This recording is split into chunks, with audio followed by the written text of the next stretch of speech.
Romains chapitre 12. Je vous encourage donc, frères et sœurs, par les compassions de Dieu, à offrir votre corps comme un sacrifice vivant, saint, agréable à Dieu. Ce sera de votre part un culte raisonnable.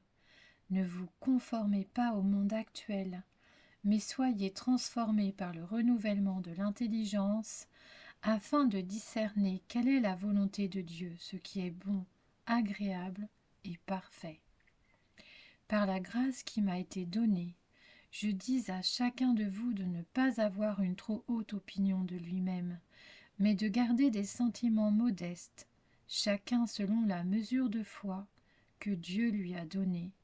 En effet, de même que nous avons plusieurs membres dans un seul corps, et que tous les membres n'ont pas la même fonction, de même, nous qui sommes plusieurs, nous formons un seul corps en Christ, et nous sommes tous membres les uns des autres, chacun pour sa part. Nous avons des dons différents, selon la grâce qui nous a été accordée. Si quelqu'un a le don de prophétie, qu'il l'exerce en accord avec la foi. Si un autre est appelé à servir, qu'il se consacre à son service.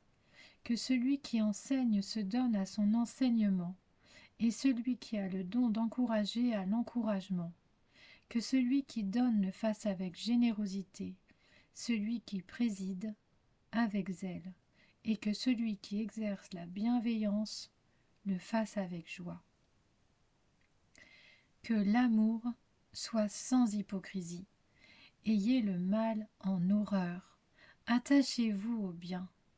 Par amour fraternel, soyez pleins d'affection les uns pour les autres et rivalisez d'estime réciproque. Ayez du zèle et non de la paresse. Soyez fervents d'esprit et servez le Seigneur. Réjouissez-vous dans l'espérance et soyez patients dans la détresse. Persévérez dans la prière.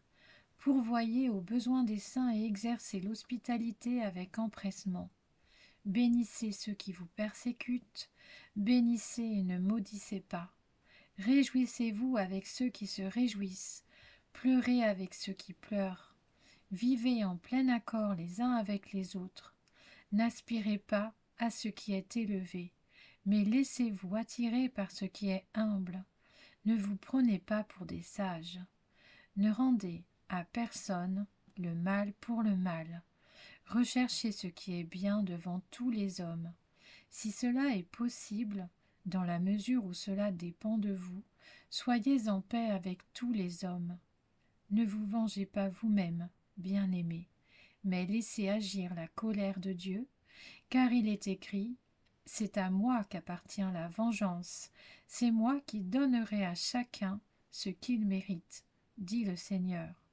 Mais si ton ennemi a faim, donne-lui à manger.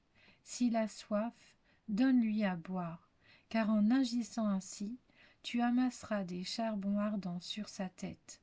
Ne te laisse pas vaincre par le mal, mais sois vainqueur du mal par le bien.